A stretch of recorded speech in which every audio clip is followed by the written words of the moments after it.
In your eyes, how does Babaji relate to God? In your eyes, is Babaji God, or is he like an emissary of God, or like how do you define that? Like, is that just like you trying to like put a face on God so that it's something more that you could wrap your brain around, or like, can you explain that to me? Yeah, I would say Babaji, in my perception, is a ascended master, which is basically ambassador to God, right? God is too infinite, too all-knowing, too busy to come down to 3D Earth and help us. So the the ambassador of God that I resonate with the most with is Babaji, you know? Is he the source? Is he a spark of the source? They call him Maha Avatar Babaji, which means the great avatar. So he's a avatar carrying the divine spark, you know? So similar to, I would say, on the same frequency as Jesus, or maybe the archangels are higher, maybe they're lower. I don't know. Maybe they're higher. So I would say ascended master, like a light being. You know, is that the true source of everything?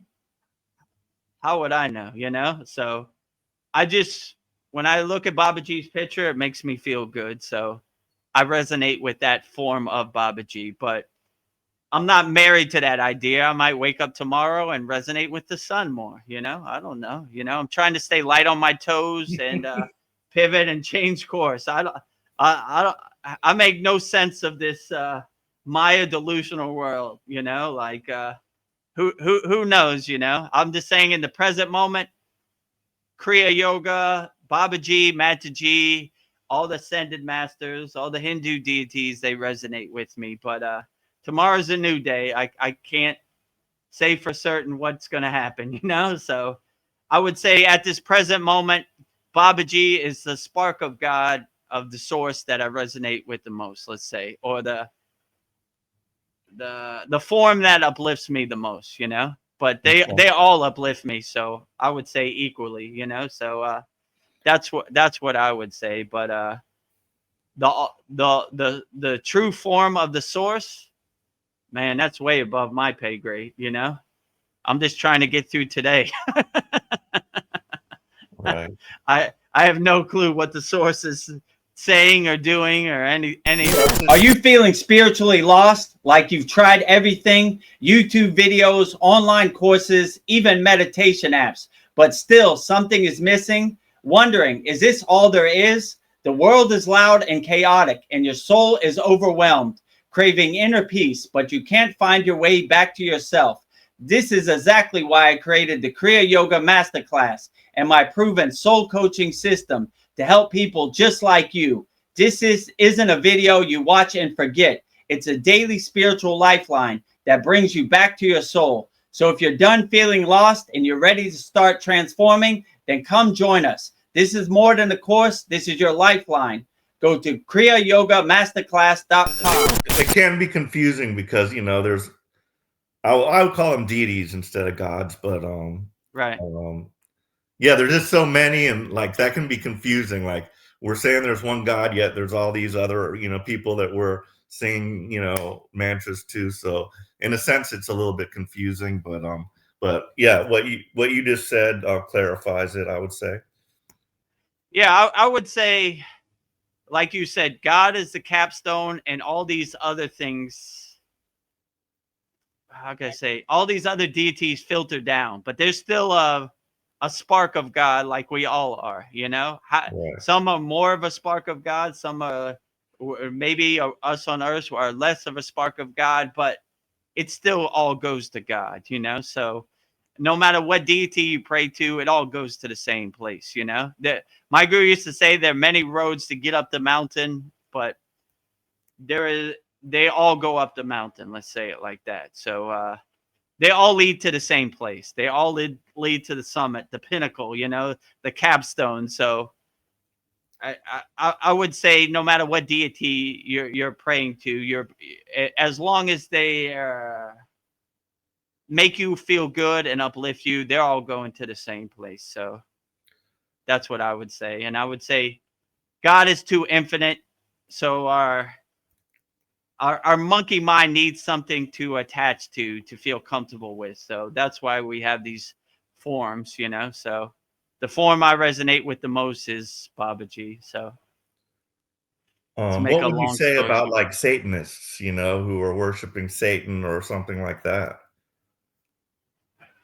I mean, I've never had an audience with Satan, so I don't know if he's good or bad or what he's doing either. Like, or even if he's even there, I don't know. That's I I don't know. I don't have any experience. Let's say so. I don't know. Like I know the stories that they say, but I don't have no resonance. So I don't know. Like if you're harming people and you're hurting people or you're murdering people, it's lower frequency. So if Satanists do higher frequency things, help people and don't harm people, then why not? You know, but I don't know. I don't really think about it too much, you know. I I think if you do anything from a place of love, not from a place of hate, you cannot go wrong. Whatever you call your title. So if you're doing stuff from a place of hate, you know, it's coming from a lower frequency, which I wouldn't agree with. But if you're doing something from a place of love and helping people, whatever you call yourself, it can't be really that bad, you know. So I don't know. I don't really think about it, you know. Like Mm. hopefully they're not harming people, they're not hurting people. They're coming from a place of love, not from a place of hate. So that's what I would say. But I've never had any experience. I've never had an audience. You know, I think these lower emotions or frequencies or malevolent beings try to stay away from me. You know, this guy holds up the white flag. I don't really come around, so I've never had any experience or audience. I've never met a Satanist, or I've never had any experience with lower dark frequencies, dark energy, you know, malevolent beings, right? They kind of stay away from me at this point, you know, or I've never had an audience, so I can't speak from experience. But I would just say, to make a long story short, always come from a place of love, not from a place of hate. You can't go wrong with that. So I have a Great. comment. So I need to get through these real quick. okay, go ahead. Roti, he says, "As few people reach self-realization, then is it worth the effort to practice meditation, yoga, if the chance is unlikely that you'll reach self-realization?" Well, I got news for you. The chance is not unlikely. So stop putting up those barriers, those roadblocks, those resistance for yourself. If I could do it, reach self-realization, you could definitely do it. So the chances of you reaching self-realization are very great, I would say. If you just do your inner work, get out your own way. Just to give you some backstory on me, I was the most unlikely yogi ever. The most unlikely person to ever attain self-realization. You know, I did everything wrong. I treated my body like an amusement park. I got on the path and I've reached the point of self-realization. So if I could do it, you definitely could do it. So uh, first thing you do, delete all those obstacles. Wherever you are, my father used to say, we're Americans, not Americans. We can reach self-realization. It's not unlikely for anybody. It's likely for everybody. So if I can do it, you definitely can do it. So it just takes some practice and it's enjoyable. I miss my meditation cushion when I'm out in the Maya delusional world doing whatever. So enjoy meditation. It's a blissful experience. So if I can do meditation, you definitely can, you know, because I was lost in the sauce. I was way more diluted than you were. So it is possible. It is not unlikely. I would tell you 100%. I thought the same way when I started on the path to Kriya Yoga. It's unlikely that I'll ever reach a state of samadhi. It's unlikely I'll ever reach a state of self-realization. It's likely for everybody, right? Kriya Yoga, self-realization, enlightenment, samadhi is available for everybody. You just got to do the inner work. That's it. You know, there's no lightning path or microwave to these things. You know, it's a process, but it's a blissful process. It's not like lifting weights or something and painful. I love meditating every day. I love doing my asanas. I love doing my pranayama. So it's a blissful experience that anybody can attain. So it's not unlikely at all. So I would clear all those blockages, those resistance, those obstacles that you put in your way. It's highly unlikely that anybody can attain self-realization, you know? Anybody can attain enlightenment. The only difference between the enlightened yogis, they just did the inner work, you know? They just put one foot in front of the other. They never gave up, and they got out their own way, and they did the practices, and it carried them the rest of the way. Do you feel like something inside you is quietly breaking down? Like you've tried all the right things, meditation apps, self-help books, endless YouTube rabbit holes, but nothing matters. The emptiness just stays. The world keeps spinning faster. You are drained by the noise and pressure of it all. You are not broken. You are just disconnected from your soul. And that's exactly why I created the Kriya Yoga Masterclass and my proven soul coaching system. This isn't another feel-good video that fades by tomorrow. This is a living spiritual practice, a step-by-step system to heal yourself within. So if you're exhausted from searching, I invite you to take the first step. Go to kriyayogamasterclass.com. Yeah, if you need some practices, all the information's on the screen. Yeah. So it's likely for you, I would say for sure. It's likely for everybody, wherever you're at, whatever country, where, if you're male or female, if you're a child or you're a grown adult, Kriya Yoga, self-realization is for everybody. So it is highly likely you can attain anybody, you know? Just clear all the blocks, get out your own way, and you'll be on your way. If I could do it, you definitely could do it. Well, Katathi has a follow-up question. He wants to know, do you pray to God? Do you believe in praying to God? So how I pray to God, I pray to God different. I do what's called puja, right? So I give the light to each incarnation of God, each deity, each devi. So I'm not praying to God in a dualist perspective. I'm praying to God in a oneness perspective. I give the light to the statue or the picture of the deity, and I merge with the light, and I see the deity as a reflection inside me as me. So I am the deity, and the deity is me, whoever I'm calling. I am Shiva, and Shiva is me. Shiva's not over there, and I'm over here. That's a dualist perspective. We believe in a oneness, wholeness perspective. So when I pray to God, I see the reflection of God inside me as me, right? So I'm not praying to God over there. I'm praying to God in here. Let's say it like that. So I give the light to God, and me and God merge in the divine oneness. So I see the reflection of each deity inside me as me. So that's how I pray to God. I don't pray to God Daddy on a cloud somewhere far away. God Let's Daddy. say it But like that. the question might be, are you asking for things like, No, praying for this, that, or the other thing? But yeah, for me, like I mainly am just giving thanks. I'm like thankful for everything true. that I already have. So my prayers consist of me just thanking Babaji for sending you to us.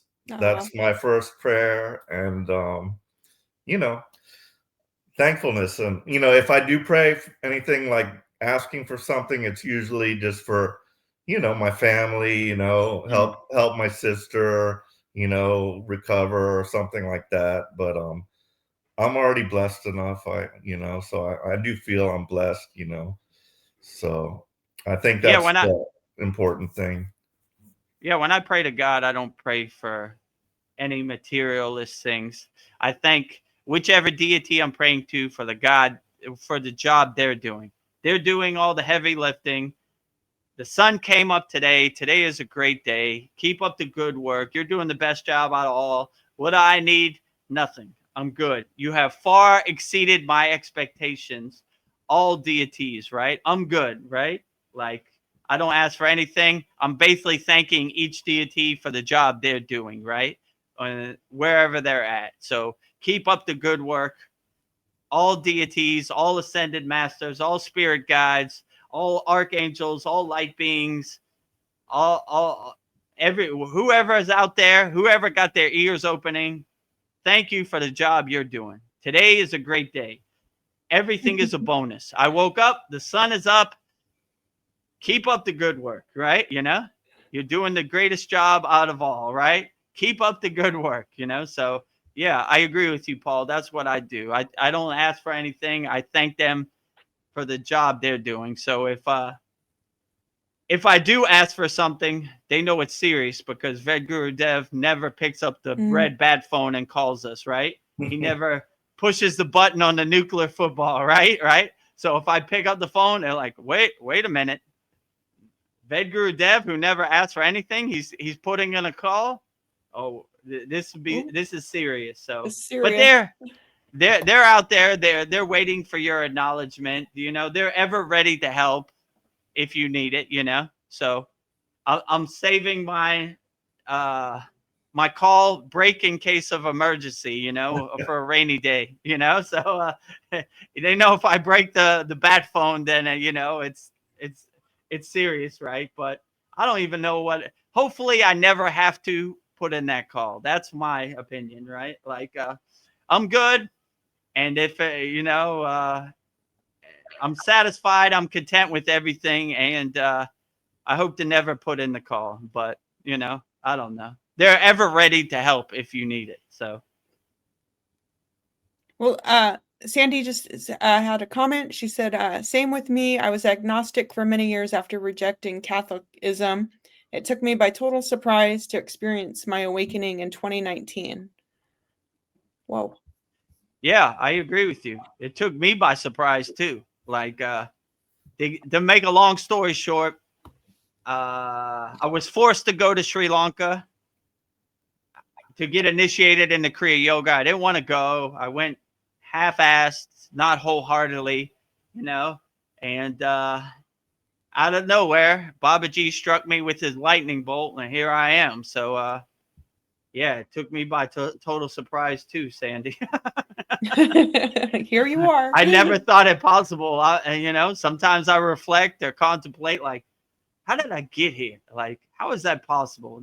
These things don't happen to me. So every question anybody out there has had about the spiritual path, I have definitely had 10x, so if I could do it, anybody could do it. So it's not limited to anybody, right? I don't want anybody to think like, I don't have no mala bees like Vedguru Dev. I don't have no white sadik attire to wear. I guess I can't be a Kriya yogi.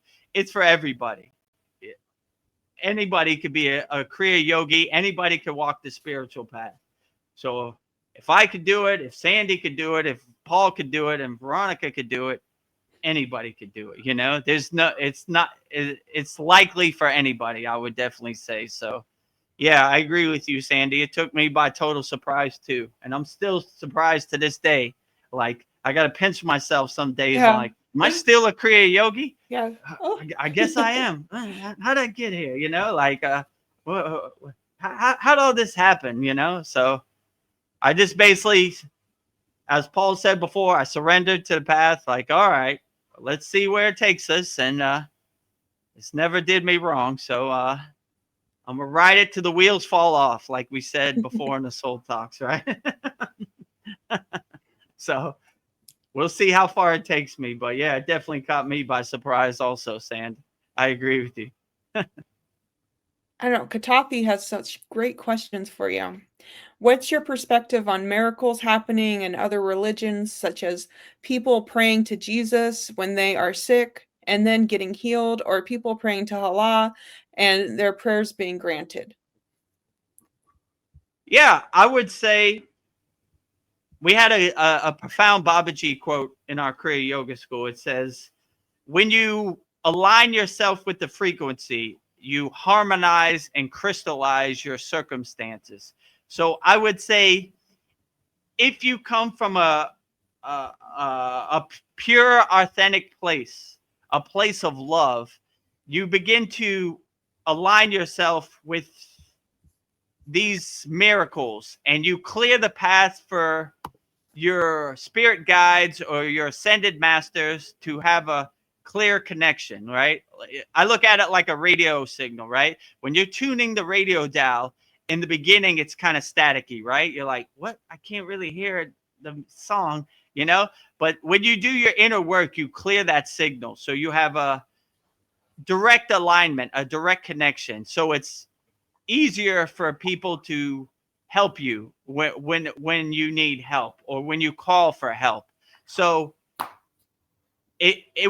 these people are easier to attain miracles, CDs, and these stuff when they're more aligned with what they're asking for. If you're asking for a miracle from a place of lack, it's probably not going to happen for you. If you ask for a miracle from a place of abundance, you have a better chance of yourself harmonizing and aligning yourself with that frequency, tuning into that frequency, whatever you're requesting and asking for. So if you want to attain miracles or you're trying to manifest requests, I would always come from a place of abundance and love than a place of lack or disparity, you know?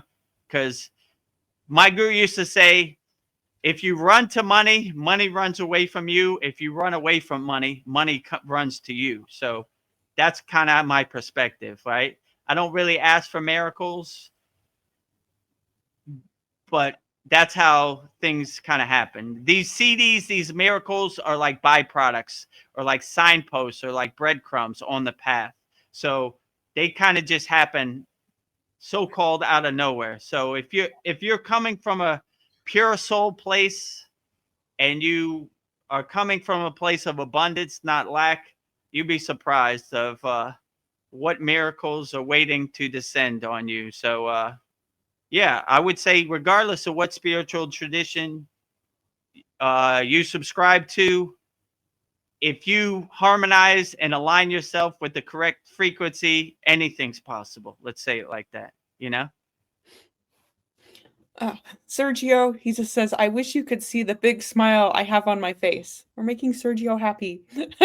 Outstanding. Enough payment for me. I want to see everybody smiling out there. So that's how I get paid, by upliftment, helping people, putting smiles on people's face. So that puts a big smile on my face. That makes my day, Sergio. So thank you for that. That's why we do what we do. I don't do this to buy a new house or a solid gold airplane. I buy this to put smile on people's face and help people. So, you know, thank you for that. That's a beautiful payment on the spiritual path. Yeah. I collect happiness. I collect smiles. I collect helping people. That makes it all worthwhile. So thank you for that. That was beautifully said. Yeah. So keep those smiles coming. When I wake up, I try to have a big smile on my face, right? You know, I jump out of bed. Woohoo! You know, today is going to be a great day, you know? So keep that smile coming, Yeah. right? Yes, we live for smiles. You want to wake up feeling anxious or already behind? That was my life until I made Kriya Yoga my morning anchor. Just 15 minutes a day gave me calmness, clarity, and control. You deserve to start your day from a place of peace. Book a free call at kriyayogamasterclass.com or join my free school at freekriyayoga.com.